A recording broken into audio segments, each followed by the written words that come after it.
Single speciality hospital కింద government గుర్తించి మాకు కూడా ఒక జీవో పాస్ చేసింది. అవన్నీ కూడా I have to collect it అనమాట. ఈ వీక్లో నేను మొత్తం 8 జీవోలు నేను కలెక్ట్ చేసుకుంటున్నాను. ట్రాన్స్పోర్టేషన్ అయితే ఏంటి, లేకపోతే మందులు అయితే ఏంటి, లేకపోతే అవేర్నెస్ అయితే ఏంటి, వీటన్నిటి మీద నేను సమగ్రంగా గవర్నమెంట్ మాకు మంచిగా స్పందించడం జరుగుతుంది. సో ఇదే కాకుండా మేము మా సొసైటీ యొక్క ముఖ్య ఉద్దేశం కేర్ అండ్ కంట్రోల్.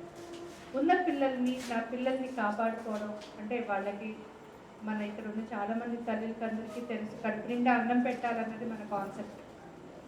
ఏదైనా అవ్వనివ్వండి, పిల్లాడికి కడుపు నిండా అన్నం పెట్టాలి. సో మన బేసిక్ కాన్సెప్ట్ ఆడవాళ్ళలాగా. సో నాది కూడా అంతే, వాడు ఒంటి నిండా రక్తం ఉండాలి.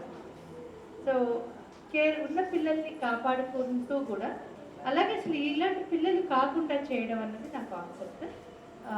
దాని మీద ఇప్పుడు ఒక 500 రూపీస్ ఖర్చు పెట్టి మనము ఈ టెస్ట్ HbA2 లెవెల్ టెస్ట్ చేయించుకోవడం అవుతుంది. ఎందుకు చేసుకోవాలి అని మీలో చాలామందికి, అక్కడ ఎవరో ఆవిడకి ఏదో ప్రాబ్లం వచ్చింది, మొత్తం రాష్ట్రంలో 2000 మందే కదా పేషెంట్స్, ఇప్పుడు మమ్మల్ని అందరినీ ఎందుకు వాయిస్తుందని అందరికీ చాలామందికి డౌట్ రావచ్చు. ఎందుకంటే 5% ఆఫ్ ద ఇండియన్ పాపులేషన్ ఎవరైతే ఉన్నారో వాళ్ళు క్యారియర్స్ అండి, థాలసీమియా క్యారియర్స్. ఇక్కడ కూర్చున్న వాళ్ళని నేను బలవంతంగా టెస్ట్ చేసినా కూడా మీలోని 5% మంది థాలసీమియా లేకపోతే సికిల్ సెల్ ఎనీమియా క్యారియర్స్ ఉంటారు. ఇది ఖచ్చితము. సో తప్పకుండా టెస్ట్ చేసుకోండి. పెళ్ళికి ముందర టెస్ట్ చేసుకొని ఇద్దరు క్యారియర్స్ పెళ్లి చేసుకోకపోతే ఇలాంటి ప్రమాదమే ఉండదు. సో మీకు మీ పిల్లలకి చాలా శ్రేయస్కరం. ఇలాంటి పిల్లలు పుట్టాక వాళ్ళు ఒక 20 ఏళ్ళు వరకు మనం వాళ్ళని చూస్తే వాళ్ళకి దాదాపు 20-30 లక్షల రూపాయలు ఖర్చు ఉంటుంది. అలా కాకుండా అంత మన చిన్న సింపుల్ టెస్ట్ తోటి అయ్యేదానికి మనం ఎందుకు why should we pay that much penalty మనకి తెలిసినప్పుడు. సో మీరు ఎవ్వరూ కూడా ఈ మాటని నెగ్లెక్ట్ చేయకుండా అందరూ కూడా టెస్టింగ్ చేసుకొని మీరు just be free from thalassaemia దగ్గరికి రానివ్వకండి. వచ్చిన పిల్లల్ని తోసేయద్దు. ఆసరా గురించి వచ్చిన మా పిల్లల్ని తోయద్దు. మీ దగ్గరికి థాలసీమియా రానివ్వదు.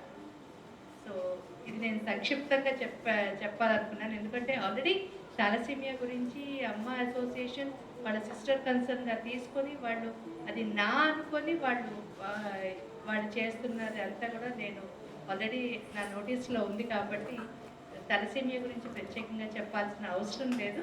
కాకపోతే ఈ పిల్లలకి మీరందరూ బ్లడ్ బ్రదర్స్ బ్లడ్ సిస్టర్స్ అయితే కనుక వారికి అసలు బ్లడ్ అనేది లోట్ అన్నది ఉండదు. ఒక పేషెంట్ని ఒక 10 మంది కలిసి సేమ్ గ్రూప్ ఉన్నవాళ్ళు అడాప్ట్ కనుక చేసుకుంటే ఆ పిల్లలకి ఎప్పుడు బ్లడ్ లేదు అన్నది ఉండదు. అలాగే బ్లడ్తో సంబంధమైన రిపీటెడ్ మల్టిపుల్ ట్రాన్స్ఫ్యూషన్స్ వల్ల వచ్చే తలెత్తే ప్రాబ్లమ్స్ ఏవైతే ఉన్నాయో మనము దాన్ని అరికట్టవచ్చు అనమాట. అండ్ ప్రతి పేషెంట్కి మోరల్ సపోర్ట్ వస్తుంది. నా వెనకాల 10 మంది ఉన్నారు. సో నా యొక్క రిక్వెస్ట్ ఏంటంటే ఫస్ట్ ఎక్కడో తగలపడిపోతుంటే ముందర మన ఇల్లు మనం కాపాడుకుంటాం. ముందర ఫస్ట్ మీరందరూ టెస్ట్ చేసుకోండి. అలాగే అక్కడ ఆల్రెడీ పుట్టిన పిల్లలకి డిజాస్టర్లో ఉన్న వాళ్ళకి బ్లడ్ బ్రదర్స్ అయ్యి మీరు వాళ్ళని కాదుకుంటారు. ఈ అవకాశం ఇచ్చిన అమ్మ అసోసియేషన్కి కృతజ్ఞతలు.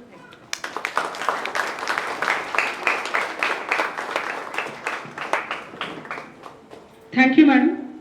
మా అమ్మ స్వచ్ఛంద సేవా సంస్థలో 6 మంది వాలంటీర్లు ఆల్రెడీ టెస్ట్ చేయించుకున్నారు. మీకు మా కార్యక్రమాలు నచ్చి మాతో పాటు నెలలో 1 గంట కేటాయించగలిగితే అక్కడ వాలంటీర్ ఫామ్స్ ఉన్నాయి, మీరు ఫిల్ చేస్తే మా వాళ్ళు ఫోన్ చేస్తారు, తర్వాత మాట్లాడుకోవచ్చు. ఒక వ్యక్తికి తన జీవితంలో ఒడిదుడుకులు రావడం సహజం. అటువంటి సమయంలో చాలా మంది కృంగిపోతారు, కంగారు పడిపోతారు.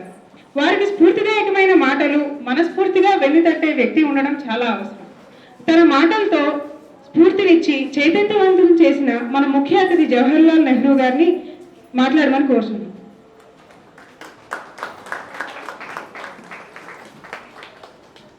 నమస్కారం. ఈరోజు చాలా శుభదినం. ఒకసారి మీ అందరూ మీరు తప్పట్లు కొట్టుకోండి. ఎందుకంటే ఇంత మంచి కార్యక్రమంలో బ్రతికుండి ఇక్కడికి వచ్చామంటే మనం నిజంగా భూమి మీద ఉన్నామని మనం నేర్చుకోవచ్చు. ఎందుకంటే నాకు వాస్కోడి గామ అంటే చాలా ఇష్టం. భారతదేశాన్ని కనిపెట్టినందుకు కాదు, ఏదో ఒకటి కనిపెడతానని బయలుదేరినందుకు. అదే మా శ్రీనివాస్ చేశారు. ఏదో ఒకటి చెయ్యాలి, అది ఏ విధంగా అయినా చెయ్యాలి.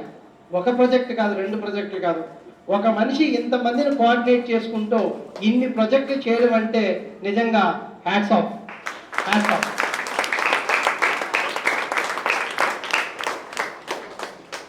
పుత్రుడు పుట్టినప్పుడు కాదు తల్లికి పుత్రోత్సాహం లేదా తండ్రి పుత్రోత్సాహం అంటారు. నిజంగా శ్రీనివాస్ గారిని చూసినప్పుడు ఆ తల్లి హృదయానికి ఎంత ఆనందం అవుతుంది. ఎన్ని వేల మంది, ఎన్ని లక్షల మంది శ్రీనివాస్ గారిని పొగుడుతున్నారంటే ఆ శ్రీనివాస్ గారిని కన్న తల్లిదండ్రులకి మనస్ఫూర్తిగా శిరస్సు వంచి నమస్కరిస్తున్నాం. అత్యరీసింగ్ సినిమా ఎప్పుడు వచ్చామన్నది కాదు, బుల్లెట్ దిగిందా లేదా టైటిల్, అంతే కదా. మా శ్రీనివాస్ అదే చేస్తున్నాడు. ఎప్పుడు వచ్చామన్నది కాదు, ఎన్ని రోజులు ఉన్నామన్నది కాదు, ఇక్కడ ఏదో ఒకటి చేసినే వెళ్తాను అని ప్రతి నిమిషం, ప్రతి క్షణం.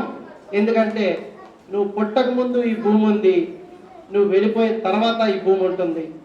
నువ్వు పుట్టింది నీ డేట్ ఆఫ్ బర్త్, నువ్వు వెళ్ళిపోయింది నీ date of death. Date of birth, date of death మధ్యలో ఉన్నదే నీ జీవితం. Life is equal to time. ప్రతి నిమిషం నీ జీవితంలో ఏదో ఒకటి చేయి అనే సంకల్పంతో ఆ రోజు ఎలా చూశానో శ్రీనివాస్ని, ఈ రోజుకి అదే ఉత్సాహాన్ని చూస్తున్నాను నేను. ఎందుకంటే ప్రతి మనిషికి కావాల్సింది కూసింత వెన్నుపూట. ఎస్, మేమున్నామన్న చిన్న మాట. పెద్ద వర్షంలో వెళ్ళేటప్పుడు గొడుగు వర్షాన్ని ఆపలేకపోవచ్చు, కానీ నడవగలనన్న నమ్మకాన్ని ఇస్తుంది.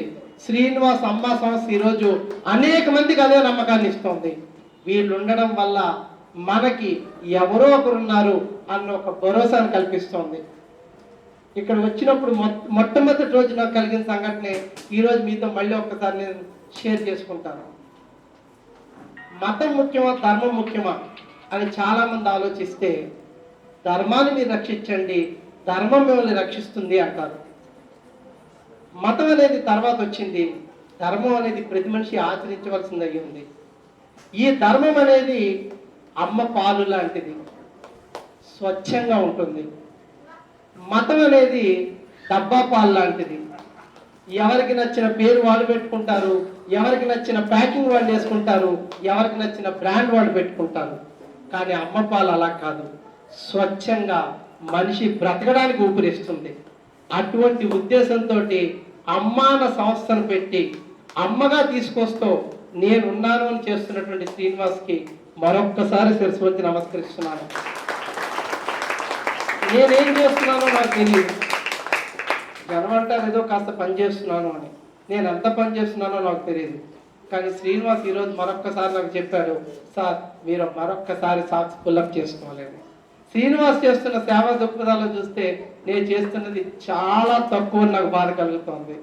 ఎందుకంటే ఈ భూమి మీద పుట్టిన మనం ఏదో ఒకటి చేయకుండా వెలిగిపోతే చరిత్రహీనులు అయిపోతాము. చరిత్ర సృష్టిస్తామా, చరిత్ర నడిపిస్తామా, చరిత్రలో కనుమరుగైపోతామా అన్నది నీ చేతుల్లోనే ఉంది. నువ్వు బ్రతికేది నీ కోసం, నువ్వు సాధించేది నీ కోసం, నువ్వు పుట్టించాల్సింది మానవతా దృక్పథం అన్నది నీకు లేకపోతే, మనుషుల కోసం మనుషులు బ్రతకలేకపోతే మనం ఎవరి కోసం బతుకుతున్నాం ఒక్కసారి ఆలోచించండి. జీవితం అంతా డబ్బు సంపాదనలో పడిపోయి డబ్బులన్నీ తీసుకెళ్ళి మనం బ్యాంకులో వేసుకుంటే, ఆంధ్ర బ్యాంక్లో డబ్బులు వేసుకుంటే కెనరా బ్యాంక్లో డబ్బులు ఇవ్వరు. స్టేట్ బ్యాంక్ ఆఫ్ హైదరాబాద్లో ఫిక్స్డ్ డిపాజిట్ చేసుకుంటే ఇండియన్ ఓవర్సీస్ బ్యాంక్ వాళ్ళు డబ్బులు ఇవ్వరు. మన జీవితం అంతా డబ్బు సంపాదనలో పడిపోయి డబ్బో డబ్బో డబ్బో డబ్బో అంటూ పనిచేస్తుంటే, పిల్లల్ని తీసుకెళ్లి హాస్టల్స్లో పెట్టేసి ఓన్లీ ఫీజు కడతాను, ఫీజు ఎంతో చెప్పండి అనే తల్లిదండ్రులు కొంచెం తేరుకోవాలి. ఎందుకంటే ఆ పిల్ల తల్లిదండ్రుల మధ్యన కేవలం డబ్బు ఫీజు సంబంధమే ఉంటుంది.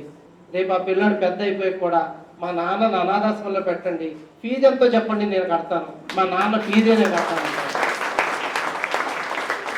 మానవ సంబంధాలంతా ఆర్థిక సంబంధాలు అయిపోయి నీతో మాట్లాడితే నాకెంత లాభం, నాకేం ఇస్తావు, నాకేం మిగులుతుంది అని ప్రశ్నిస్తున్న ఈ రోజుల్లో మేము నీకున్నాం, ఎంతో కొంత మేము తెచ్చిస్తాం అని నిరూపిస్తున్న ఈ ప్రతి వ్యక్తికి కూడా, నిజంగా ప్రతి వాలంటీర్కి కూడా వాళ్ళ కళ్ళ తల్లిదండ్రులకి మరొక్కసారి మనస్ఫూర్తిగా నమస్కరిస్తున్నాను. ఎందుకంటే ఈ దృక్పథం వాళ్ళలో కలిగింది అంటే ఆ తల్లిదండ్రుల ప్రోత్సాహం కూడా ఉంటుంది. ఇంట గెలిచే రచ్చ గెలవాలి. ఇంట్లో వాళ్ళ సపోర్ట్ లేకపోతే ఈ వ్యక్తులు ఇంత చేయగలరని నేను అనుకోను. సో ప్రతి వాలంటీరు ఏదో ఒకటి చెయ్యాలి. ఏ విధంగా ఏం చేయాలి, ముందు ఏదో ఒకటి నేను ప్రారంభిస్తాను. ఇందాక వాళ్ళు చెప్పిన ఒక్కొక్క ప్రాజెక్టు చూస్తుంటే భూమి నుంచి ఆకాశం దాకా ఏది వాళ్ళు వదలలేదు. చదువు వదలలేదు, తిండి వదలలేదు, బట్టలు వదలలేదు, రక్తం వదలలేదు, మనసులు వదలలేదు, మనిషిని వదలలేదు. అసలు వాళ్ళు ఎవరిని వదలలేదు. సమాజం నాది అని అనుకున్నారు. మనలో ఎంతమంది అలా అనుకుంటున్నాం ఒక్కసారి ప్రశ్నించుకోమని మనస్ఫూర్తిగా మిమ్మల్ని ప్రార్థిస్తున్నాను. ఎందుకంటే ఏ సమస్య అయినా సాగాలంటే వాలంటీర్స్ చాలా ముఖ్యం. వాలంటీర్స్ అనేవాళ్ళు జస్ట్ ఉన్నారు అన్న దృక్పథం ఆ సంస్థ నడిపే మనుషులకి ముందుకు వెళ్ళడానికి తోడ్పడి జరుగుతుంది. మీరు ఎంత జీవితం గడుపుతున్నారు? రోజుకి 24 గంటలు, గంటకు 60 నిమిషాలు, ఈ లెక్కన 1440 నిమిషాలు. ఈరోజు ప్రపంచం మొత్తం మీద అతిపెద్ద సమస్య ఏంటో తెలుసా అండి మీకు? ఎవరైనా చెప్పగలరా? The biggest problem on the earth today, even today, చెప్పగలరా?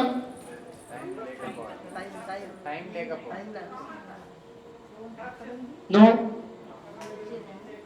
No no no no. నేను చెప్పను, క్లూ ఇస్తాను, ఆలోచించండి. ప్రతి భార్య కంప్లైంట్ ఒకటే, మా ఆయన నా మాట ఏంటో. ప్రతి భర్త కంప్లైంట్ ఒకటే, మా ఆవిడ నా మాట ఏందో. ప్రతి బాస్ కంప్లైంట్ ఒకటే, నా సబార్డినేట్ నా మాట ఏంటో. ప్రతి సబార్డినేట్ ఒకటే కంప్లైంట్, మా బాస్ నా మాట ఏంటో. ప్రతి టీచర్ మాట ఒకటే, స్టూడెంట్స్ నా మాట వినరు. స్టూడెంట్స్ కంప్లైంట్ ఒకటే, టీచర్ మా మాట వినరు. ఎవరిని వినే అర్హత లేదండి, వినరు. నాకు అన్నీ తెలుసు. నేను సీత ఒక్కసారి కమిట్ అయితే ఎవరి మాట వినడానికి అహం, నాకేం తెలియదు మొర్రో అని చెప్పడానికి అహం, నాకు అన్నీ తెలుసని అహం, ఇలాంటివి ఎన్ని చూడలేదు అనేటువంటి ఒక అహం. వినరు.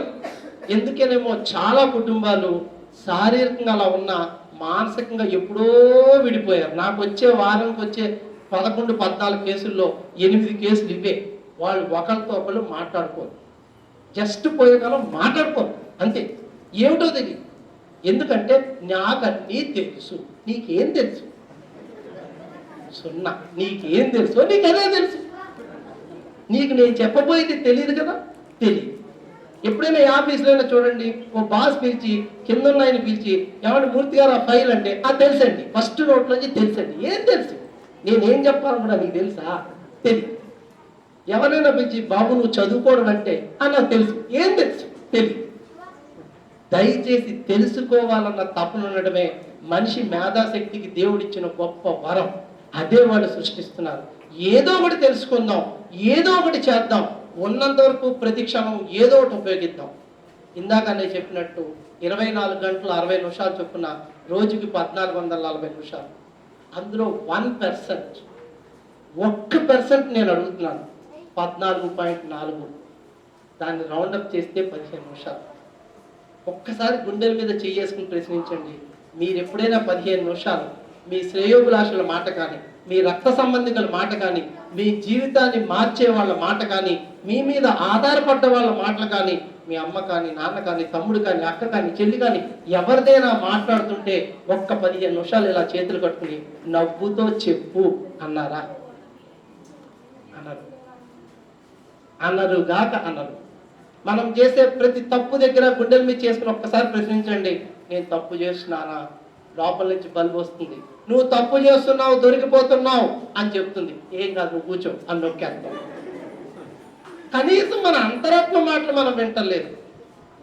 ఒక విలుగాడు విద్యను కాపాడుకుంటాడు, ఒక చదువున్నవాడు చదువును కాపాడుకుంటాడు, ఒక మనిషి మనిషిని కాపాడుకుంటాడు. మానవత ధర్మం. అది ధర్మాన్ని కాపాడమంటున్నాను నేను. మనుషులుగా ఈ భూమి మీద పుట్టిన మనం మనుషుల్ని కాపాడుకోలేకపోతే మనం మనుషులం కాదేమో అని ఒక్కసారి ప్రశ్నించండి. అందుకే నేను చెప్తున్నాను, దయచేసి ఏం చేస్తారని కాదు, ఏదో ఒకటి చేస్తాను అని అక్కడ ఒక వాలంటీర్గా మీరు జాయిన్ అయితే సంస్థ ఎంత బాగుంటుందండి. అసలు కొద్ది రోజుల పైకి ఇలా సహాయపడాల్సిన అవసరమే లేని స్థాయికి మన దేశం ముందుకెళ్ళిపోతే అంతకంటే మనకు గర్వం ఏం కావాలి? ఇందాక మేడం చెప్పారు, రక్తం ఎంత, మనం ఇచ్చేది ఎంత, నువ్వు దాచుకున్నా నీతో ఉండదు.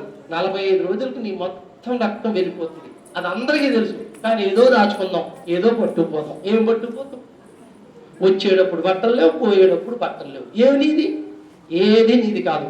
ఒక్కసారి ఆలోచించండి. భగవద్గీతలో చెప్పినట్టు స్థితప్రజ్ఞత అంటే సర్వేంద్రియాలు జయించిన వాడు. నిన్ను నువ్వు జయించుకోగలిగినావు అంటే నువ్వు ఇతరులకు ఉపయోగపడ్డట్టే లెక్క.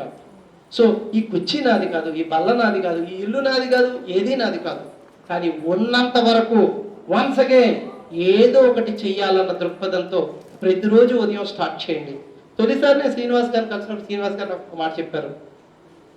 మంచం దిగే ముందు రోజు పొద్దున్నే, అమ్మా భూమాత నీ మీద కాలు పెట్టి తొక్కుతున్నా, కానీ సాయంత్రానికి ఈ మనిషిని మోసినందుకు నువ్వు గర్వపడేలా నేను జీవిస్తా అని దండం పెట్టి భూమి మీద కాలు పెడుతూ రోజు ప్రారంభించి చూడండి. రోజు ఎంత బాగుంటుందో చెప్పండి. ఎందుకంటే మనందరం ఎప్పుడు పుట్టామో మనకు తెలుసు, మనం ఎప్పుడు వెళ్ళిపోతామో ఎవరికి తెలియదు. It is fixed. Everybody will go. ఆ లైట్ వెళ్తుంది, ఆ కుర్చీ వెళ్తుంది, ఈ ల్యాప్టాప్ వెళ్తుంది, ఆ ప్రాజెక్ట్ వెళ్తుంది. నువ్వు వెళ్ళిపోతావు, నేను వెళ్ళిపోతాను. జాతస్య మరణం ధ్రువం. పుట్టిన ప్రతివాడు గట్టిగా మానడు. కానీ వెళ్ళే లోపల మాత్రం ఇక్కడ ఏదో ఒకటి చేసి వెళ్ళాలి అన్న దృక్పథాన్ని పెట్టుకోండి. ఇక్కడ ఉన్నందుకు ఏదో ఒక నిమిషంగా సంస్థకి మన జీవితాన్ని చూపించగలిగితే మనం ఉన్నామన్న చిన్న భరోసా వాళ్ళు మరింత ముందుకు వెళ్ళడానికి తోడ్పడుతుంది. ఆ సహాయ సహకారాలు మీరు అందరూ అందించమని మనస్ఫూర్తిగా ప్రార్థిస్తూ, నాకు ఈ అవకాశం ఇచ్చినటువంటి మా తోటి బ్రదర్స్ అనుకుంటా, సిస్టర్స్ అందరికీ కూడా మరొక్కసారి శుభాకాంక్షలు తెలియజేసుకుంటూ, ముఖ్యంగా అమ్మగారికి పాదాభివందనం చేస్తూ నమస్కరిస్తూ సెలవు తీసుకుంటున్నాను. Thank you sir. ఇందాక నెహ్రూ గారు అన్నారు ఆయన ఏమీ చేయట్లేదు, రోజులో మామూలు పని మాత్రమే చేస్తున్నాం అని. ఒకసారి ఆయన డిగ్రీలు చదువుతాను, ఆయన ఏం చేస్తారో మీరే తెలుస్తుంది. MSc psychology, child psychology, MSc counselling and psychotherapy, MA English, MA public administration, BCom, MCom costing, MCom income tax, LLB, LLM, PGD, PD, PGDPPS, PCS, ADM. ఇది సార్.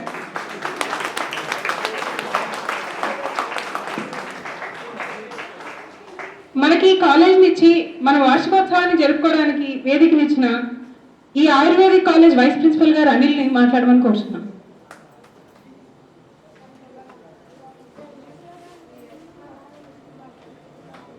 ముందుగా వేదిక మీద ఉన్నటువంటి శ్రీ రత్నావళి గారికి, అలాగే జవహర్లాల్ నెహ్రూ గారికి, రవి గారికి, మిగిలినటువంటి పెద్దలు, ఇక్కడ ఉన్నటువంటి పెద్దలు అందరికీ నమస్కారాలు, చిన్నలకి ఆశీస్సులు.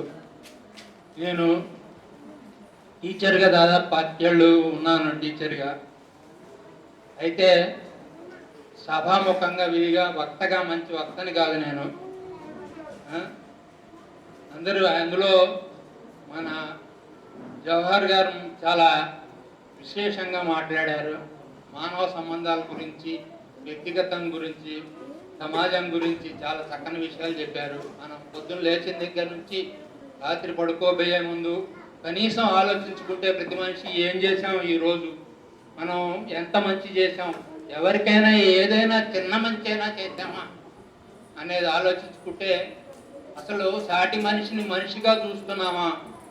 ఇవాళ మన నగరాల్లో ఉన్న సంస్కృతి అవతల వాటి పక్కన ఎవరు ఉంటారో తెలియదు, వాళ్ళు ఏం చేస్తుంటారో తెలియదు, ఏది పట్టించుకోరు, ఏ విషయాన్ని పట్టించుకోరు. వాళ్ళ యొక్క కుటుంబం వాళ్ళ వరకు అన్నీ చూసుకుంటారు. పక్క మనిషి గురించి ఆలోచించేటటువంటి పరిస్థితి లేదు ఇవాళ. అలాగే మనం ముందు మనిషిగా పుట్టిన తర్వాత మానవత్వం, మంచితనం ఉండాలి. అలాగే మనం మాతృ రుణం, మాతృదేవోభవ, పితృదేవోభవ, ఆచార్య దేవోభవ అన్నారు. మనం పుట్టిన గడ్డ రుణం, అలాగే మాతృ దేవత రుణం, మనకి జన్మనిచ్చినటువంటి తల్లి రుణం తీర్చుకోవాల్సిన అవసరం ఉంటుంది. ఆ తల్లికి సేవ చేసుకున్నవాడు ముందు పూజ్యుడు, అలాగే పితృదేవుకి సేవ చేసుకున్న వాళ్ళు కూడా మంచివారు. గురువు గారు మన జ్ఞానాన్ని ఇచ్చినటువంటి గురువుని కూడా గుర్తుంచుకొని గురువు చెప్పిన విషయాల్లో మంచి విషయాలను గ్రహించి ఆచరించేవాళ్ళు గొప్పవాళ్ళు.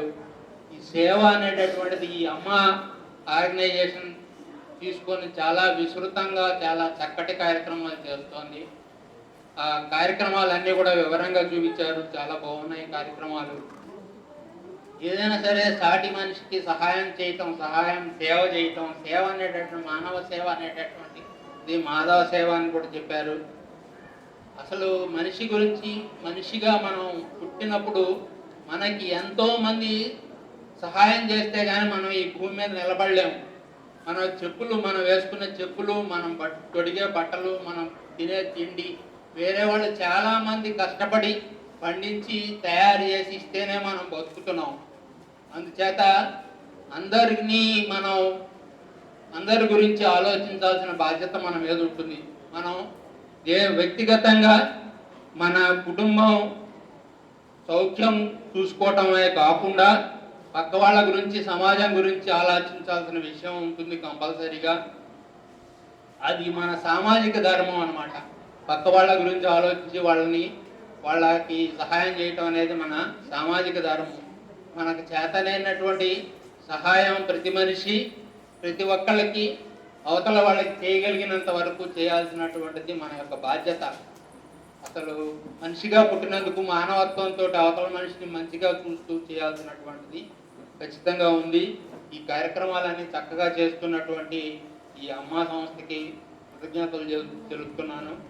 అలాగే ఈ కాలేజీలో మేము వాళ్ళు అడిగారని ప్రిన్సిపాల్ గారు అంగీకరించారు, వారిని ఇవ్వగలిగాం.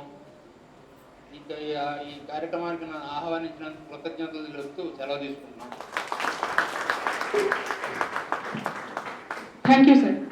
ఇందాక నుంచి కంసుని కొడుకు ఎవరు అని అడుగుతున్నాను. దాని గురించి మీకు 5 నిమిషాల్లో తెలుస్తుంది. మనల్ని అదే 5 నిమిషాల్లో చక్కగా మోటివేట్ చేసే ఆయన మనకి ఇక్కడ ఉన్నారు. రవికుమార్ గారిని మాట్లాడమని కోరుతున్నాను.